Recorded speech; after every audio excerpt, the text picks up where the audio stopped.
உறவுகளே வாங்க இன்றைக்கி என்ன வீடியோன்னு பார்த்துடலாமா. கம்பெனி கடை வரைக்கும் போக வேண்டிய வேலை இருந்துச்சு. ஸோ அங்கே தான் கிளம்பிட்டு இருந்தேன்.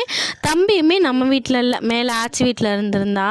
ஸோ அவனை கூட்டிகிட்டு வந்துடலான்னு சொல்லிட்டு கம்பெனி கடையில் சாதனம்லாம் வாங்கிட்டு அப்படியே ஆச்சி வீட்டுக்கு கிளம்பியாச்சு.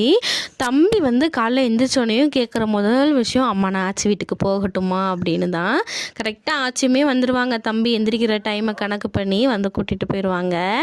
நான் லைன்ஸ்குள்ளே என்ட்ராகிற வரைக்கும் வெளியே விளாண்டுக்கிட்டு இருந்தான். என் சவுண்டு கேட்ட உடனே இந்த பையன் அவன் ஃப்ரெண்டு வீட்டுக்குள்ளே ஓடி போய் ஒளிஞ்சிக்கிட்டான், அம்மா கூட்டிகிட்டு போயிடும் அப்படின்னு. நம்ம ஆச்சி லைன்ஸில் பார்த்தீங்க அப்படின்னா மொத்தம் 6 வீடு தான் இருக்கும். இந்த 6 வீடை நாங்கள் கங்காணிமார் லைன்ஸ் அப்படின்னு சொல்லுவோம். இந்த லைன்ஸில் நம்ம சூப்பர்வைசர்ஸும் பின்ன ஆஃபீஸில் வேலை பார்க்குறவங்க தான் இருப்பாங்க. கீழே இருக்கிற நம்ம லைன்ஸ் வீட்டில் இருந்து இந்த வீடு கொஞ்சம் வித்தியாசமாக இருக்கும். இந்த வீடியோ பிடிச்சிருக்கு இல்லை மூணார் பற்றின நிறையா விஷயங்கள் தெரிஞ்சுக்கணும் அப்படின்னா என்னை சப்ஸ்கிரைப் பண்ணி வச்சுக்கோங்க. என்னால் முடிஞ்ச விஷயங்கள் ஷேர் பண்ணுறேன். இன்னொரு வீடியோவில் பார்க்கலாம். தேங்க்யூ ஃபார் வாட்சிங்.